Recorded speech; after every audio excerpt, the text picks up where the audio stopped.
Good day, everyone, and welcome to Active Citizens Parliament. Yes, today is another day, and there are trending news, exciting news, really, as Obidients is converging, as occupying the entrance, or they had occupied the entrance to INEC headquarters in Abuja. We can see the likes of the Obidient General, Dr. Mo, all the big shots, both the former aspirant candidate of the Labour Party in Edo State, many of them. And we are also of the know of His Excellency Peter Obi and Alex Oti having a discussion with the acting INEC chairman. As you guys know, we say there is no smoke with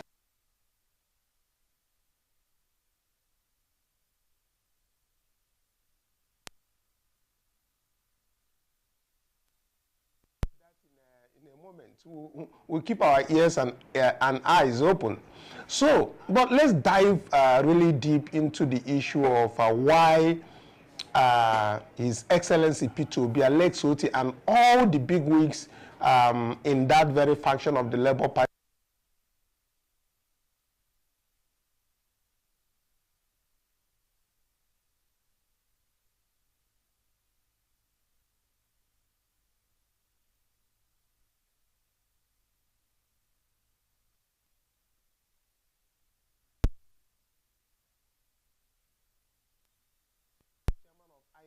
that they need to have the name of Nenadi Usman as the chairman, caretaker chairman of the party. The leadership of that very party is what is in vogue. But again, I want to bring to our attention, like I said some days back, that there are functions now going to develop in Labour Party. Now we have the function of Hqtrs, who is insisting, as I yesterday made a press statement, that he remains in charge. Now, after that, we have a press briefing again by Alhaji Bashiru Lamidi Apapa, who announced himself as the acting national chairman of the Labour Party, citing this Supreme Court decision as justification for his takeover. He said he's taking over it. And speaking at that very brief press briefing that happened, and Papa referenced the judgment of the Supreme Court. Now, according to him, the Supreme Court ruling invalidates all decisions and actions of what Julius Abures did since April 4th. Now, by the Supreme Court lambasting the lower courts and exceeding their jurisdiction, Apapa said during the briefing that that has given him the right to go ahead to take over the leadership. And we know it is all about internal leadership, and it is all about party. But Apapa relied on Article 14, subsection 2AB of the Labour Party's constitution, which stipulates that the most senior deputy national chairman is the person who is empowered to assume leadership in an acting capacity alongside the others, national secretary of the party. Apapa also, revealed that the National Working Committee, as constituted in 2022, will convene on Monday, the April 14, 2024, at the top of the agenda is their new structure that is setting up. They are having plans to zone the national chairmanship to the north and the secretary position to the south, and they are taking proactive steps to resuscitate the moribund board of the Labour Party trustees and make it functional again. So many things he said about their preparations and all of that. But in a swift reaction, we see that the Nenadi Usman-led caretaker committee proceeded with His Excellency Peter Obi to the INEC headquarters. And of course, they occupied the entrance of that place. So many things that you can see from the video emanating from there. Let's take a listen to that very particular incident and the Obidient General who is advising on what was going on there. Let's take a listen. We'll be right back. You're not hiding. Man, Don't worry. We mount seriously. Yes, backstage mount. And then Kempela is here. Delta State governor is here.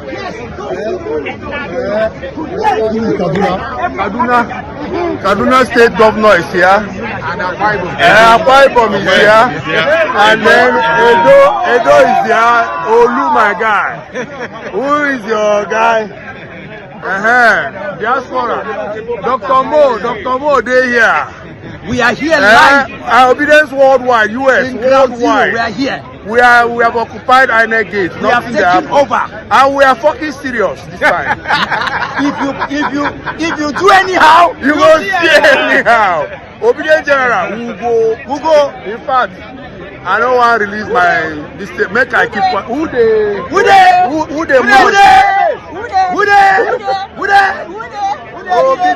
Obidients in occupation of INEC headquarters, Abuja today. What's the fucking date of today? Today is the 9th. The 9th of April 2025. Yes, Obidients and Labour Party. Although me, I know the Labour Party. I am. So let's hope, as you can see from that short clip, that is a fact that Obidients really joined the office of the INEC headquarters in Abuja and made an obvious demand. And that very demand is for the leadership of Senator Nenadi Usman to be recognized by INEC. Well, as we can see, Apapa has come up with his own. If you ask Kenneth Okonkwo, he said it's Apampa. And this very Apampa, what he did say is really interesting. Let's take a listen to him before we go on. Let's take a listen. Of the Supreme Court on setting aside all judgments that recognizes the leadership of Julius Abure as national chairman.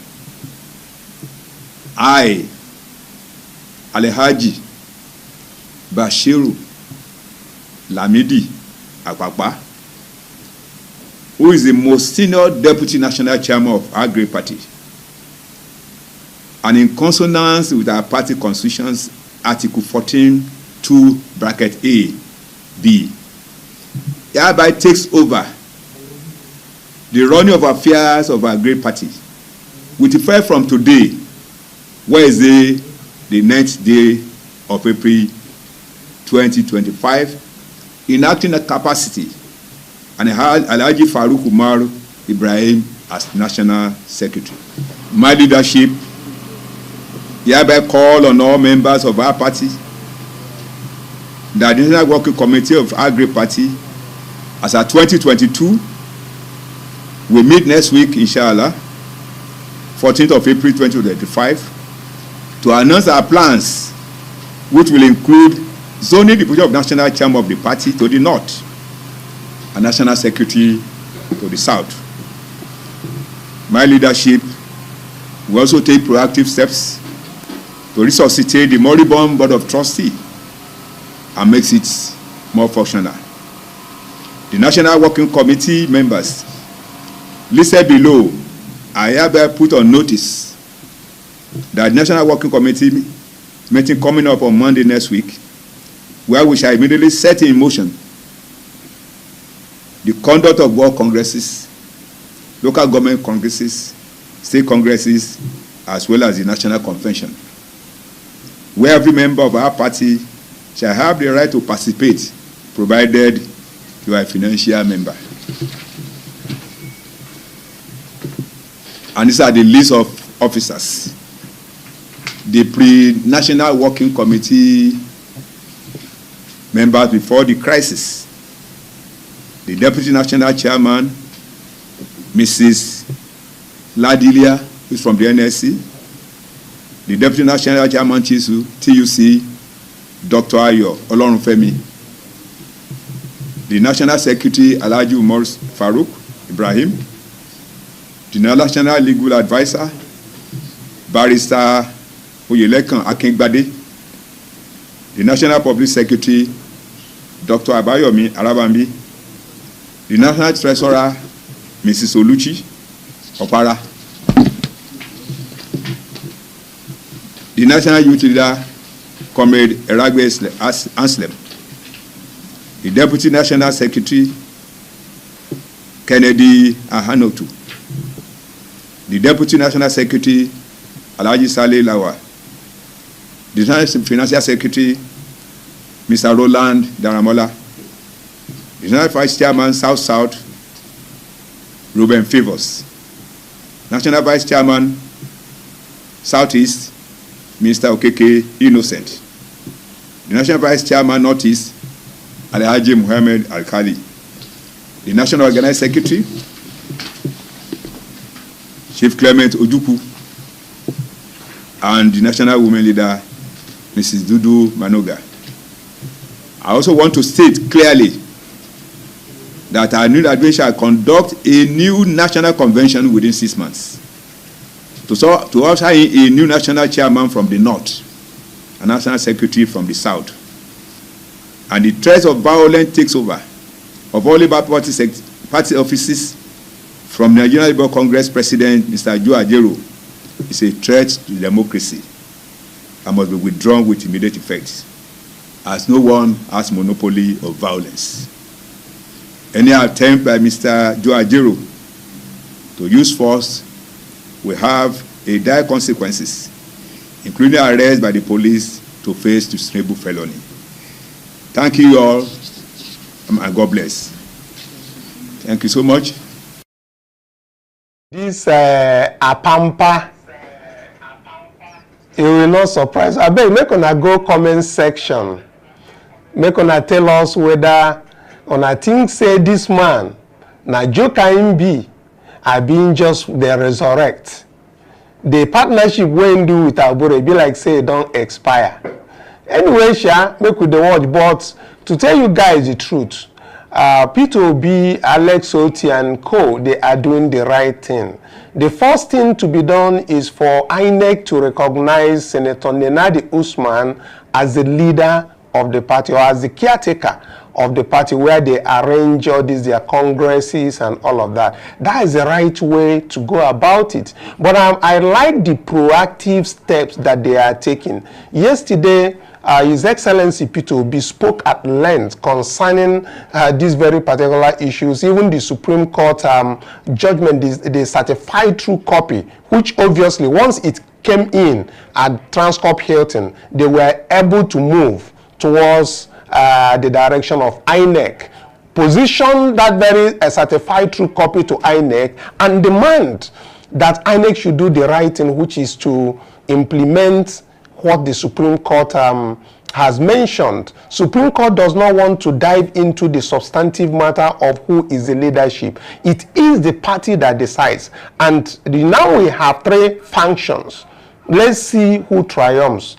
Let's believe that Obidients will start their reactions as they have started right now. So you can go to comment section, tell us what you feel. But first, I need us to tell His Excellency P2B and Alex Oti congratulations on the steps that they are taking, because it's not easy.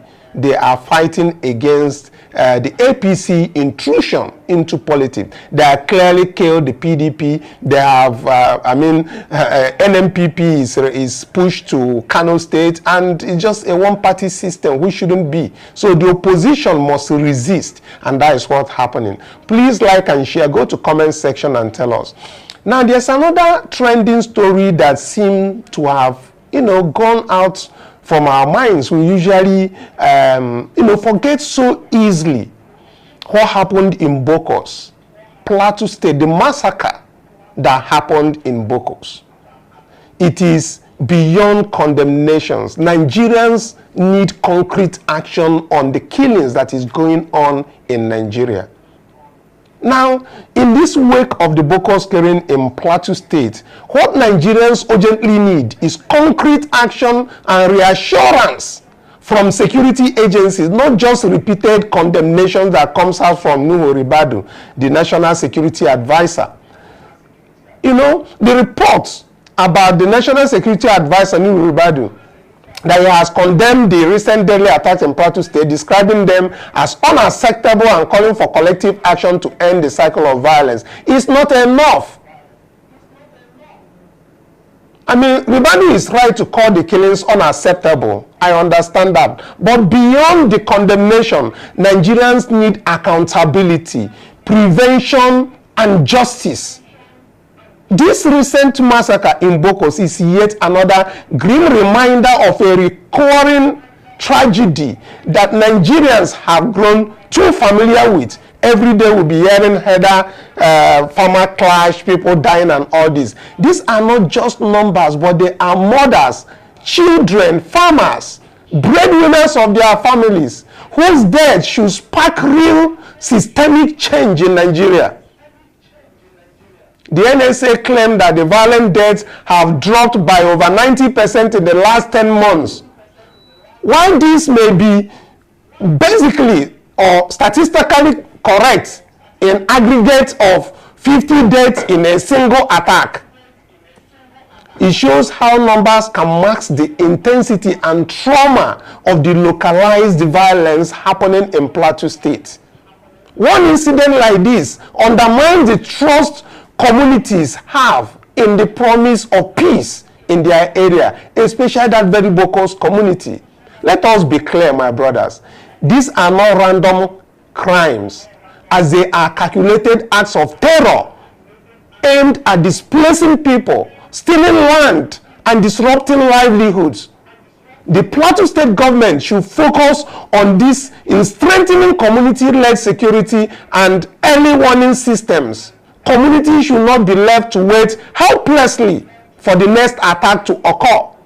Vigilante groups should be properly trained and integrated into a state security effort, which can play a decisive role in prevention of these crimes. Well, from here we call Nuhu Ribadu, the NSA, to work towards at least bolstering the deployment of resources, personnel, and intelligence in banditry-prone and vulnerable regions, not just in Plateau State, but across the country. This is what we urge Ribadu to do. Nigerians should be concerned. Well, let's take a glimpse, at least. Let's see, at least the video speaks of how the people of Plateau State, what happened, because some people will be hearing about the something going on, but they don't really understand the extent, the vexation, how the people are angry about this. And it's not just about Plateau, happening in Zamfara, it's happening in different places, all reported, bandits taking over, collecting toll gates that we see in videos. Let's take a listen to what really happened in Bokos. Please go to the comment section. Tell us how you feel about all of this. Let's take a listen.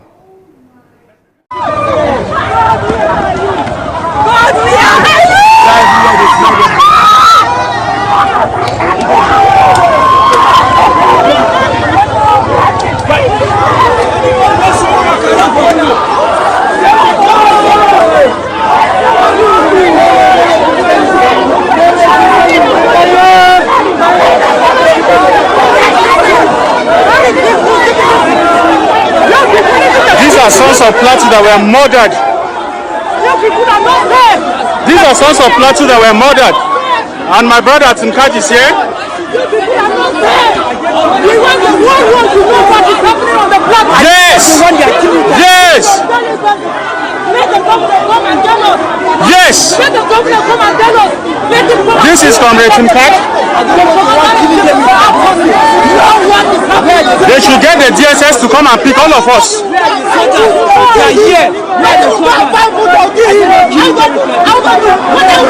This is in Plateau State. We must give them the time.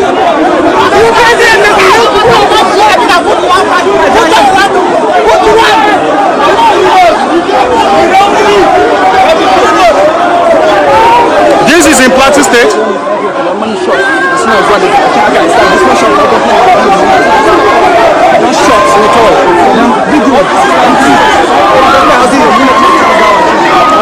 They are bringing the corpses to the front of the gate of the government house. All the corpses.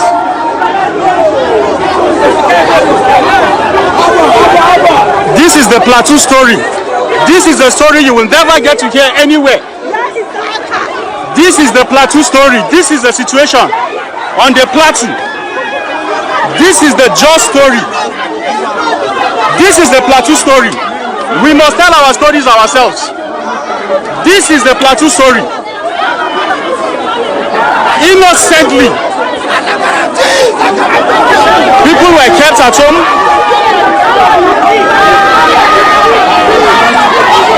This is the Plateau story. The world must see this.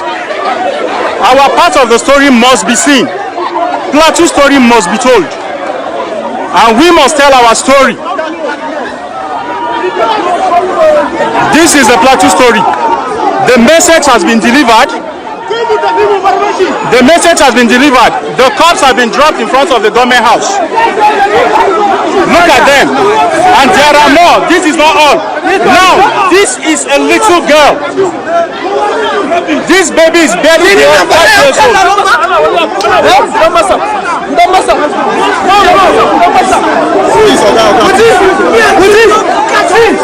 This is a Plateau story.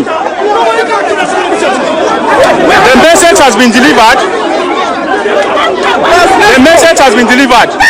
We will be living here now. The message has been delivered.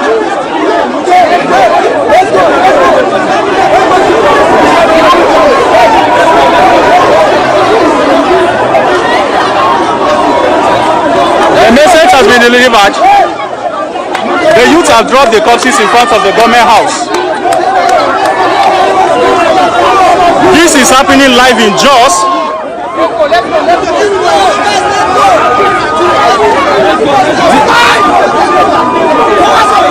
This is the Plateau story. The youths are determined. Enough is enough. Over